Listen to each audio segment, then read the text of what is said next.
Nagdesisyon si Dr. Morgan na muling buhayin ang kanyang likha. Pareho lamang siya ng isang pangkaraniwang computer na kailangan lamang i-reboot. Sa muling pagising ni Armida, lalong titindi ang kanyang misyon. Tapusin na si Darna. Lahat ng plano kong paghihiganti, napikulat yun.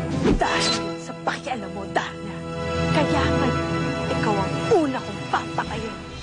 Sa kabilang dako, hindi pa rin papipigil si Eduardo sa kanyang pag-ibig kay Narda.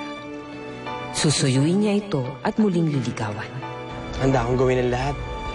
Kaya okay na sa akin kahit paulit-ulit mo akong basti din. Dahil paulit-ulit naman kita susuyuin. At wala akong hinangad ngayon, kundi makasama ka pang habang buhay. At sa ikalawang pagkakataon, muling yayayaing magpakasal.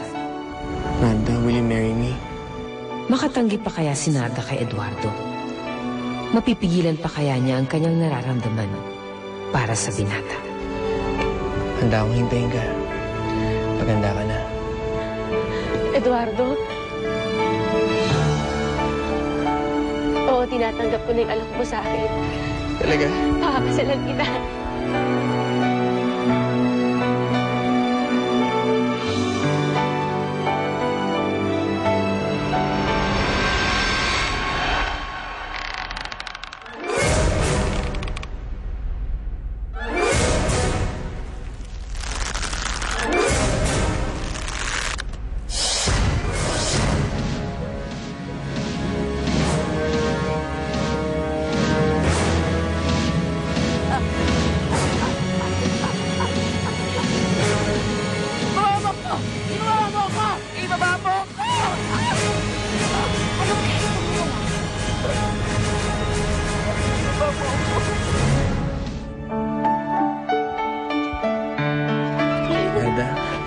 Hindi mo alam kung gaano mo ako pinaligaya. Ang saya-saya-saya ko talaga ngayon. Ako na yata ang pinakamaligayang tao sa mundong to. Mahal na mahal kita. Mahal na mahal din kita.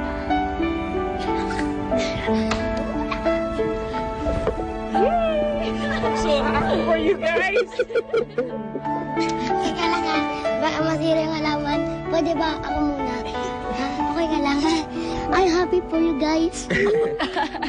Ako rin happy ako para sa inyo. Sandali Pwede ba gigisingin ko muna si Miss Perfecta? Sasabihin ko na yung balita. Oo, bilisan mo na. Congratulations.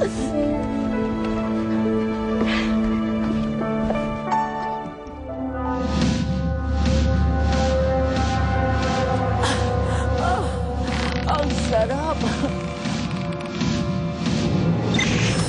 Ang sarap ng pakiramdam makatungtong uli sa lupa. In fairness, napapakiusapan ka pala. Akala ko attitude ka. Sino ka ba?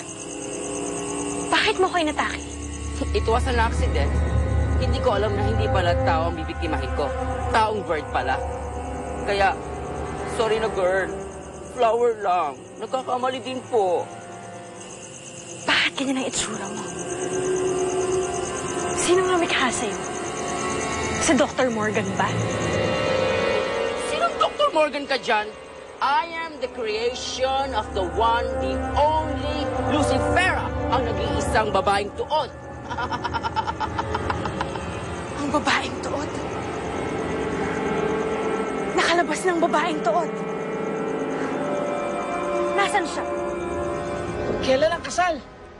Sa lalong madaling panahon. Ha? Pero hindi ganun kadali yun. Eh, ba't pa natin patatagalin?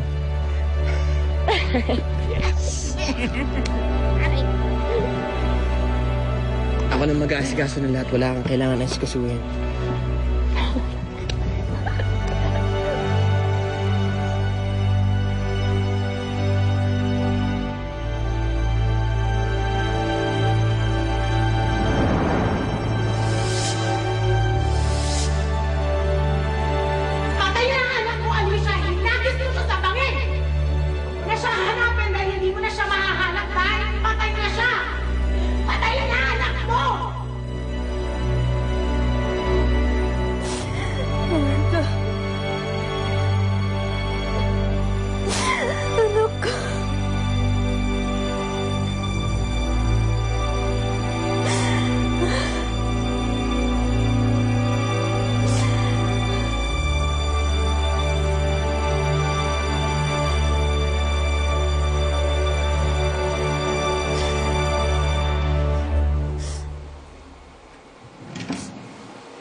Kanina pa tayo naghahanap. Nasaan na ba talagang babaeng tood? Demanding? Eh, hindi ko nga alam kung saan siya dinala ni Darna. Naglaban kasi sila. Fight, fight, fight! Tapos, inilipad niya si Mother Tree. Eh, paano ka nakaligtas? Ako? Alam kong wala na kaming laban kay Darna. At hindi siya titigil hanggat hindi kami nachuchugi. Kaya may I played ang beauty ko. Nung manigas si Binoma, hinaya ko rin ang kulay niya. Nag-emote ako. Nagpanggap lalo ako.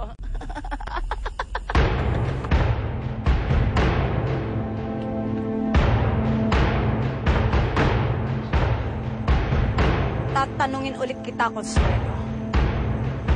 At sa pagkakataong ito, sasagutin mo ko ng maayos. Nasaan talaga ang anak ko? Bakit ba ayaw mo maniwala sa akin? Ilang beses ko ba sasabihin sa'yo, patay na ang anak mo? Pati ang asawa mo, pinatuklaw ko na sa ahas. Si Simon?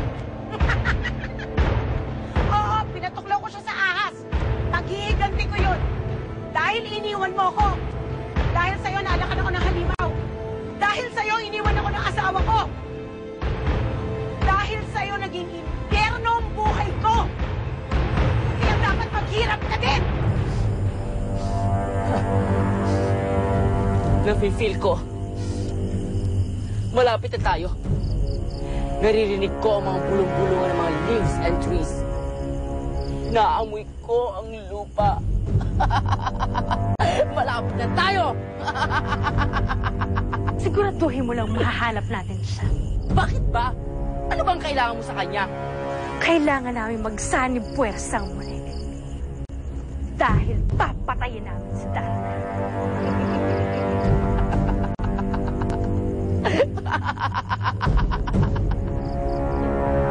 Walang hiya ka talaga. Walang hiya ka talaga.